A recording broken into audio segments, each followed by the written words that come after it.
을 열어주시고 온 마음 아니시면서 한 번씩 읽어보세요. 굉장히 좋아요. 은혜가 돼요. 한번 더 읽어보고 시작하면 좋겠는데 제가 한 문장씩 배우면서 한번 보겠습니다. 제 13조는 하나님의 섭리에 대한 내용인데요. 하나님의 섭리에 대한 내용인데 하나님께서 세상을 창조하신 후에도 창조만 하시고 끝난 것이 아니고 창조한 후에도 모든 일을 주권적으로 다스리신다. 이게 뭐죠? 섭리 이렇게 말합니다. 그래서 13조는 개혁주의 신앙에서 하나님의 절대주권과 성도를 향한 하나님의 아버지 같은 돌보심, 이것을 가장 아름답게 표현한 고백 가운데 하나로 여겨집니다. 자, 하나씩 좀 살필까요? 자, 하나님은 창조주이실 뿐만 아니라 섭리자이시다. 이렇게 말합니다. 첫 문장 같이 한번 읽겠습니다. 시작.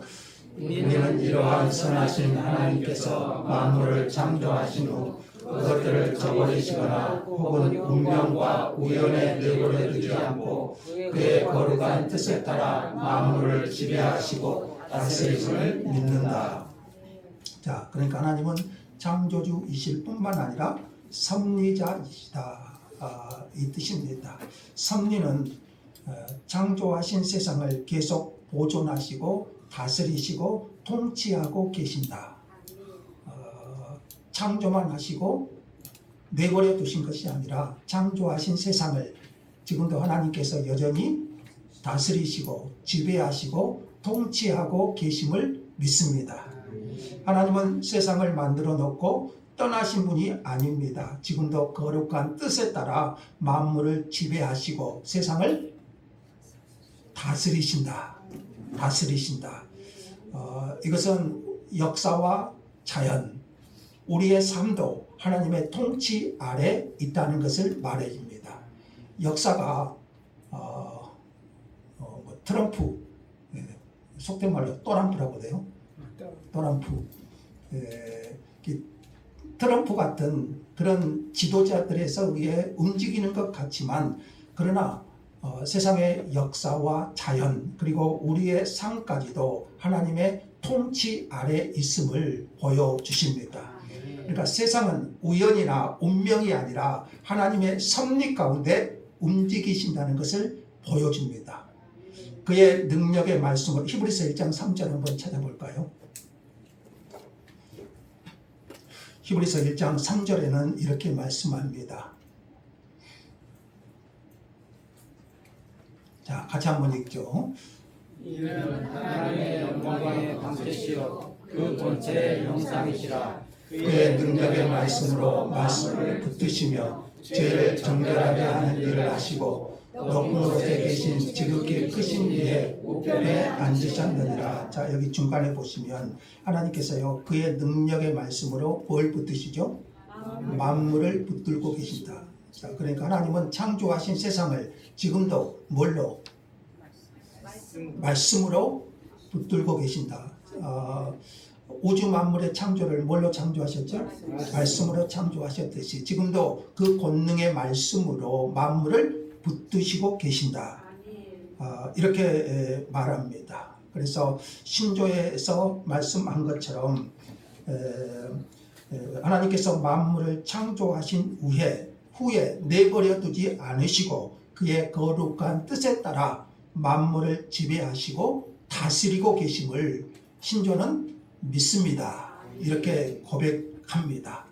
자, 두 번째 말 보시면, 자, 그러니까 어떤 일도 하나님의 허락 없이 일어나는 것은 없다. 이렇게 말합니다. 다 같이요. 만물 가운데 그의 지시 없이 발생할 수 있는 일은 아무것도 없다고 믿는다. 이렇게 신조는 말합니다. 이 표현은 하나님의 절대 주권을 말합니다. 여기서 지시라는 말이 나오는데 만물 가운데 그의 지시 없이 지시라는 말이 나오는데 하나님의 허락과 뜻을 말합니다. 하나님의 허락과 뜻. 작은 일도 마찬가지고 큰 일도 마찬가지고 개인의 삶, 세계 역사 모두 하나님의 통치 아래 있습니다. 그렇다고 하나님은 사람을 로봇처럼 조종하신다는 것은 아닙니다. 오히려 하나님은 인간의 자유로운 선택까지도 자신의 계획 속에서 사용하십니다. 만물 가운데, 그러니까 만물 가운데 그의 지시 없이 발생할 수 있는 일은 아무것도 없습니다. 우리 삶에, 그러니까 우연이라는 것은 결코 없습니다. 우연은 없습니다. 모든 것은 하나님의 지시 없이 일어나는 것은 아무것도 없습니다. 오직 하나님의 섭리만 있을 뿐입니다. 형들은 요셉을 시기해서 노예로 팔아 넘겼습니다. 그들의 행동은 분명 죄였습니다. 그러나 하나님은 그 죄를 사용하여 훗날 많은 사람을 기근에서 구원하시는데 사용하셨습니다. 그래서 요셉은 이렇게 말했어요. 창세기 50장 20절에서요. 그 말씀 한번 볼까요? 요셉의 고백을 한번 보시죠. 창세기 50장 20절에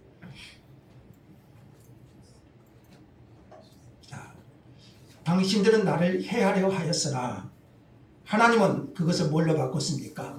선으로 바꾸사. 이렇게 말씀하셨어요.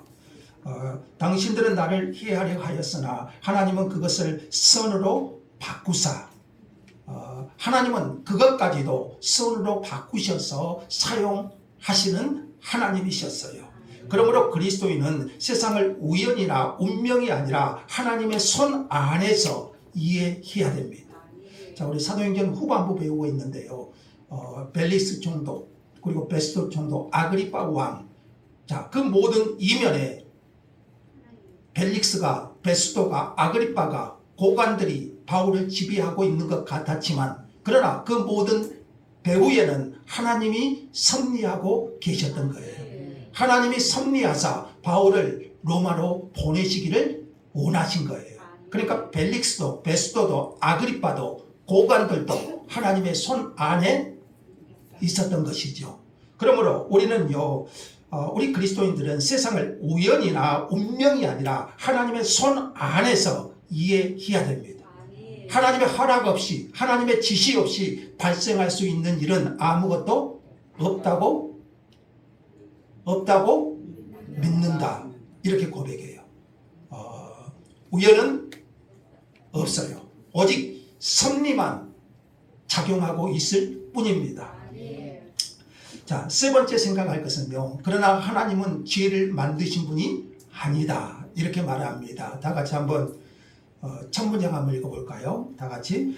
그러나 하나님은 죄의 창시자가 아니시며 또한 범행된 죄악에 대하여 책임을 져야 하는 분이 아님을 믿는다. 이렇게 말하는데, 자, 사람들이 흔히 하는 말이 있습니다. 모든 일을 하나님이 다스리신다면, 모든 일을 하나님이 다스리신다면 죄도 하나님이 만드신 것이 아니냐. 그러니까 죄는 내가 지어놓고 모든 것을 하나님이 다스리시니, 모든 하나님의 섭리 가운데 있으니 내가 죄를 짓게 하는 것도 누구 책임? 하나님 책임이 아닌가? 이렇게 말하는 거죠. 하나님이 모든 것을 다스리신다면 하나님의 죄의 조성자, 죄를 만드신 분이 아닌가? 죄는 내가 지어놓고 이것도 하나님의 손 안에 있으니 하나님이 내게 죄를 조성하신 것이 아니냐? 그러니까 내 책임이 아니고 누구 책임인가요? 하나님 책임이죠. 우리 창세기 보면 그랬잖아요. 아담과 하와가 뱀의 유혹에 선악과를 따먹고 하와가 아담이 누구 탓한가요? 하와 탓, 여자 탓하죠. 여자는 누구 탓인가요? 뱀 탓하고. 결국 그 여자를 주신 하나님이 문제다 그거예요. 그 여자를 주신 하나님이 문제다. 이렇게 남 탓을 하게 되거든요. 그래서 벨직 신앙 고백은 거기에 대해서 분명히 말합니다. 그러나 하나님은 죄의 창시자가 아니시다. 모든 것을 하나님이 다스리고 주관하고 계신다면, 모든 것을 하나님의 섭리 가운데 이루어지고 있다면 내가 죄를 짓는 것도 하나님의 섭리가 아닌가. 그런데 신조는 하나님은 죄의 창시자가 아니시며 또한 범행한 그 죄악에 대하여 책임을 져야 하는 분이 아니심을 분명히 고백합니다. 하나님은 죄를 창조하신 분이 아니십니다. 죄는 마귀의 반역, 인간의 타락으로 시작되었어요. 그러니까 죄를 짓는 것은 인간의 의지지. 인간의 의지지. 그래서 그 책임도 누구에게 있습니까? 인간에게 있는 거예요. 하나님께 있는 것이 아니라 인간에게 있는 거예요. 하나님은 죄를 미워하시고 죄를 조정하거나 명령하시지 않으십니다. 하지만 하나님은 인간의 그런 악한 행동조차도 결국 자신의 선을 이루시는데 사용하신다는 거예요. 그 다음 문장 보실까요? 다 같이. 왜냐하면 그분의 능력과 선하심은 너무도 위대하고 측량할 수 없을 정도라서 악마와 악인들이 비록 불의하게 행할 때일지라도 그분은 가장 탁월하고 정의로운 방법으로 자기 일을 정하시고 실행하시기 때문이다. 이렇게 말합니다. 그러니까 하나님은 인간의 악한 행동조차도 결국 자신의 선한 목적을 이루는데 사용하신다. 이렇게 말해요. 말씀드렸지만 요셉은 형들의 악한 행동으로 노예가 되었습니다. 근데 하나님은 그것을 통해 많은 사람을 살리셨어요. 하나님은 그것을 사용하셨어요. 그러니까 인간의 죄악까지도 위대하신 하나님은, 지혜로우신 하나님은 그 모든 것을 사용하셔서 하나님의 뜻을 이루어 가신다. 이렇게 말씀하시죠. 유대인들은 예수를 시기하여 십자가에 못 박아 죽였습니다. 그것은 분명 죄였죠. 그러나 지혜로우신 하나님은, 전능하신 하나님은 그것을 사용하셔서 그 십자가를 통하여 인류 구원의 역사를 완성하신 거예요. 악한 존재들이 제멋대로 악을 행할지라도 하나님의 능력과 선하심은 너무나 위대해서 그 악조차도 결국에는 하나님의 정의로운 일을 위해 사용하신다. 그래서 하나님께 죄의 책임을 돌려서는 안 돼요. 죄는 인간의 책임이고요. 그러나 하나님은요, 그 죄까지도 사용하셔서 하나님의 선하신 일을 이루어 가신다. 그렇게 신조는 우리에게 고백하고 있어요. 자, 다음 질문 한번 볼까요? 네 번째 한번 봅시다. 자, 그러면 이해되지 않는 하나님의 일도 있을까요? 없을까요? 있어요. 같이 한번 읽죠. 또한 사람의 이해를 능가하는 그분의 활동에 대해서는 우리는 우리의 능력이 허락하는 한도를 넘는 호기심을 가지고 질문하려 하지 않는다. 자, 우리가 지금 뭘 배우고 있습니까? 하나님 섭리를 배우고 있잖아요. 섭리. 자, 하나님이 섭리자시라면, 다시 말하면 하나님이 모든 것을 통치하고 다스리고 계신다면 왜 내게 이런 일이 일어날까? 왜 내게 이런 일을 하나님이 허락하셨을까? 왜 어린아이가 병에 걸려 죽을까? 왜 의인이 고통을 받을까? 내가 믿음으로 산다고 하는데 왜 하나님이 내게 이런 문제를 주시는가? 하나님이 섭리자시라면, 하나님이 모든 것을 다스리고 통치하고 계신다면 왜 내게 이런 일을 허락하실까? 왜 그럴까요? 왜 그럴까요? 여러분, 이거 다 이해할 수 있습니까? 이해되지 않는 하나님의 일들이 우리 안에 얼마나 많습니까? 성경은 어느 정도 설명하지만 모든 이유를 다 알려주지는 않습니다. 왜 내가 이런 질병에 걸려서 힘들게 하는지, 왜 내 자녀에게 이런 일이 일어나는지, 왜 우리 가정에 이런 일이 일어나는지, 왜 내게만 특별히 이런 좋지 않은 일이 일어나는지 우리는 다 이해할 수 없습니다. 성경은 그 모든 이유를 또 다 알려주지도 않습니다. 우리가 기도한다고 해도 하나님이 이것은 이래서 이런단다, 그렇게 해주십니까? 그렇지 않으셔요. 그러나 하나님의 지혜는 우리의 이해를 초월하십니다. 자, 바울의 예를 다시 한번 들어보죠. 바울이 쇠사슬에 매였습니다. 바울의 꿈은 로마로 가는 겁니다. 그러나 하나님의 계획은 우리가 이해할 수 없는 방법으로 바울을 로마로 이끄시잖아요. 쇠사슬에 매인 사도가 되어서 예수의 몸으로 로마로 인도하고자 하신 것이 하나님의 계획이었어요. 자, 그래서 신앙 고백은 이렇게 말해요. 성경이 말한 만큼만 알고 성경이 말하는 만큼만 알고 그 이상은 하나님의 지혜를 신뢰하자. 성경이 말하는 만큼만 알고 그 이상은 하나님의 지혜를 신뢰하자. 하나님의 지혜를 신뢰하자. 내가 이해할 수 없는 일이 벌어질지라도 그 속에 여러분 제가 매일 말씀 올리고 있죠. 우리 단톡에 한 번씩 보신가요? 거기에 지난주 내용하는 거 있죠. 우리의 길은 내가 생각하는 길과 뜻보다 하나님이 생각하는 계획과 길이 훨씬 커요. 우리는 왜 이럴까 생각하지만 그 이상은 하나님의 지혜를 신뢰해야 됩니다. 내게 필요해서 하나님이 이런 일도 내게 주셨던 것이고 내게 필요해서 이런 일도 내게 일어나게 하신 것 아닐까요? 자, 그래서 성경이 말하는 만큼만 알고 그 이상은 하나님의 지혜를 신뢰하자. 이것은 생각하지 말라는 뜻이 아니고요. 하나님의 계시를 넘어서는 추측을 하지 말라는 거예요. 하나님은 무한하시고 우리는 제한된 피조물임을 인정해야 됩니다. 그래서 성경이 가르치는 만큼만 믿되 지나친 호기심으로 하나님께 따지거나 설명되지 않는 것까지 억지로 알려고 하지 말라. 그 이상은 하나님의 지혜를 신뢰하는 것. 그래서 여러분 신앙이 그런 것 같아요. 다 이해할 수 없어도 우리 복음성가 그런 내용이 있죠. 다 이해할 수 없어도 주님은 언제나 옳으시다. 주님은 언제나 옳으시다. 이해할 수 없어. 다 이해할 수 없어도 하나님은 언제나 선하시다. God is good. all the time. 여러분 항상 그렇게 하라니까. 하나님은 선하시다 이거예요. God is good. all the time. 모든 순간에 하나님은 선하시다. 이해할 수 없어도 하나님은 옳으시다. 하나님은 선하시다. 이것을 믿는 것이 신앙 아닐까요?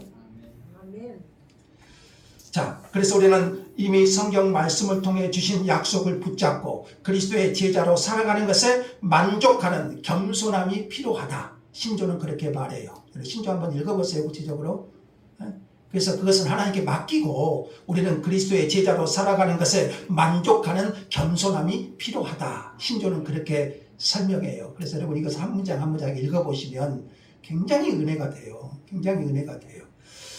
자, 5번은 이 섭리교리가 주는 큰 위로 이렇게 말합니다. 이 부분이 가장 중요한 내용인데요. 이 섭리교리가 주는 위로가 있을까요?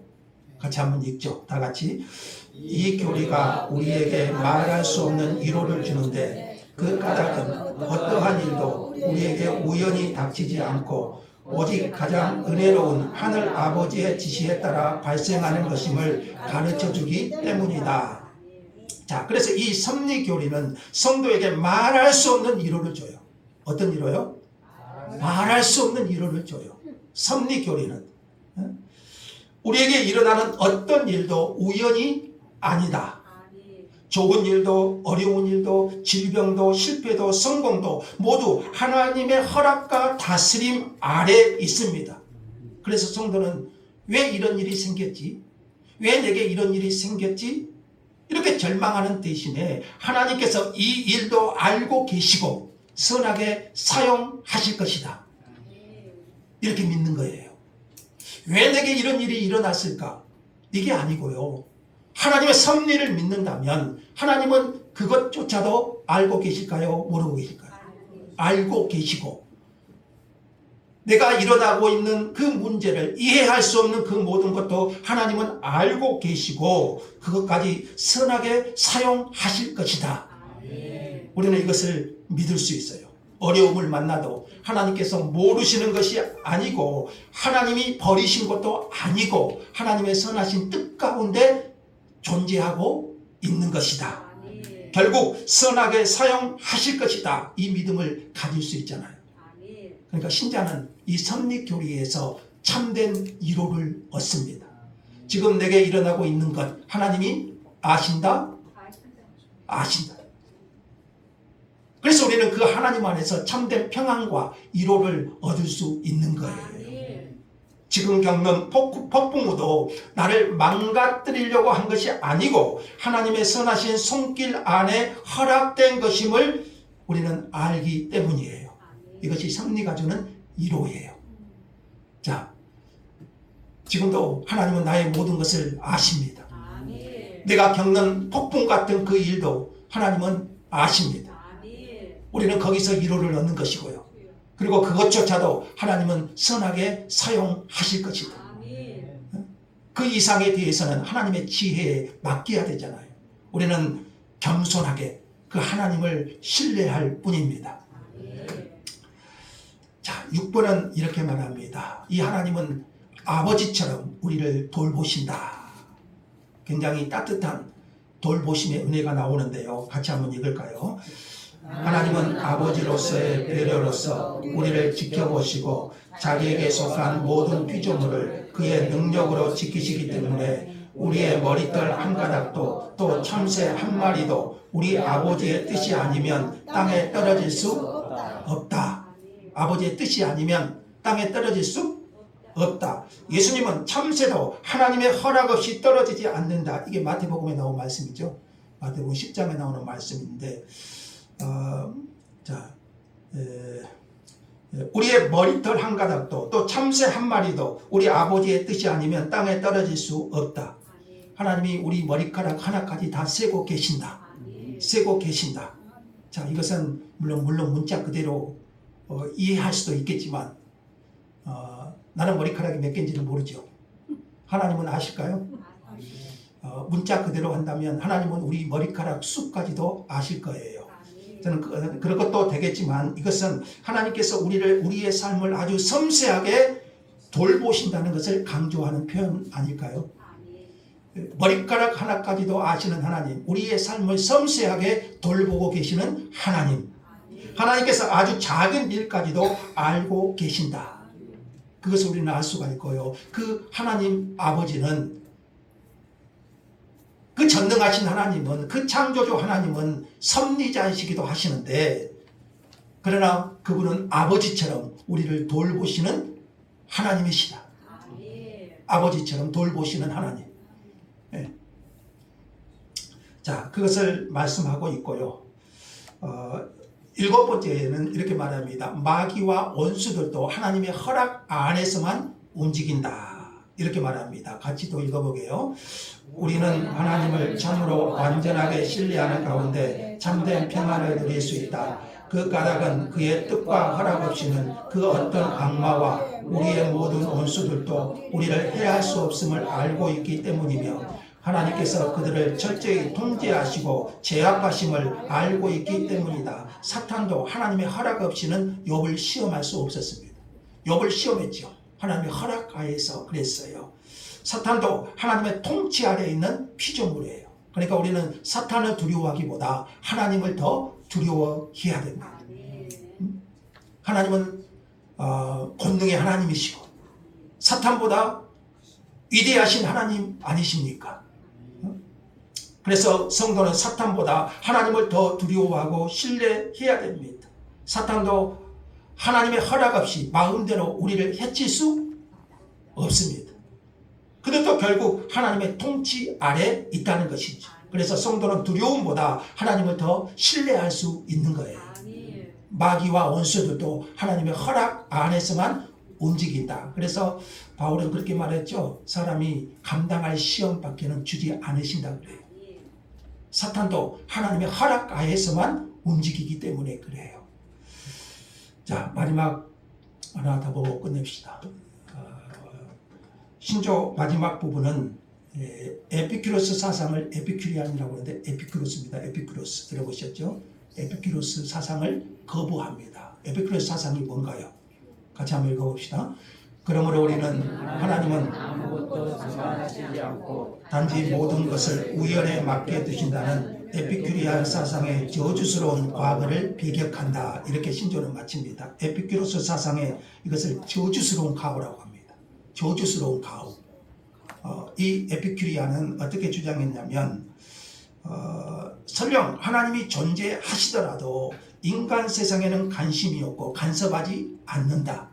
그러니까 하나님은 아무것도 상관하지 않으신다. 하나님이 창조하셨더라도 그 이후에는 우연에 맡겨 두셨다.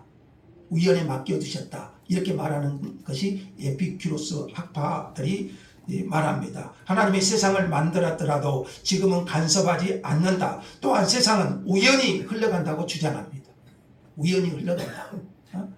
이런 생각은 하나님을 멀리 계신 분으로 인식하게 하고 결국 모든 일을 우연으로 설명하게 합니다. 그러나 성경은 그렇지 않잖아요. 성경은 이 에피큐로스 사상을 배격합니다. 모든 것은 하나님의 섭리 가운데 움직이고 계시고 하나님은 창조하셨을 뿐만 아니라 지금도 섭리자로 계신다. 성경은 하나님께서 지금도 세상을 다스리시고 우리의 삶에 관여하신다고 말씀합니다. 우연에 맡겨두지 않으셨어요. 자, 그래서 신조 마지막 부분은 이 에피큐리안 사상을 아주 저주스러운 과오를 배격한다. 이렇게 말합니다. 하나님은 지금도 다스리시는 하나님. 자, 그래서 13항을 정리하면 이렇습니다. 하나님은 지금도 세상을 다스리신다. 우연히 일어나는 일은 없다. 인간의 악도 하나님은 선한 목적을 위해 사용하신다. 이해되지 않는 일은 겸손히 하나님의 지혜를 신뢰한다. 하나님은 아버지처럼 성도들을 세밀히 돌보신다. 자, 정리합시다. 내 삶에 우연은 없다. 하나님의 섭리. 하나님의 섭리. 내 삶에 우연은 없다. 우리 삶에 우연히 닥치는 일은 없습니다. 모든 일은 하나님의 세밀한 계획과 허락 속에서 일어납니다. 세상을 우연에 맡겨두지 않으시고 우리를 눈동자로 지키시는 하나님의 완전하심을 신뢰할 수 있기를 원합니다. 모든 것을 다스리시는 하나님의 섭리를 신뢰할 때 우리는 거기서 참된 위로와 평안을 얻을 수 있고 그 하나님의 다스림 속에서 참된 복을 누릴 수 있는 거예요. 이번 한 주간도 이 주님이 주시는 참된 평안을 누리는 그런 성도들이 되시기를 주의 이름으로 축원합니다. 감사합니다. 하나님, 우리 삶에 우연은 없습니다. 지금도 하나님이 모든 것을 알고 계시고 우리 아버지가 되셔서 우리를 돌보시고 다스리시는 하나님이심을 믿습니다. 우리 눈으로 이해되지 않는 그 모든 것 속에서도 하나님의 살아계심을 신뢰하게 하시고 하나님의 지혜를 신뢰하게 하시고 그 주님이 주시는 참된 평안, 위로를 누리며 한 주간도 주 안에 승리케 하여 주옵소서. 예수님의 이름으로 기도합니다. 아멘. 380장.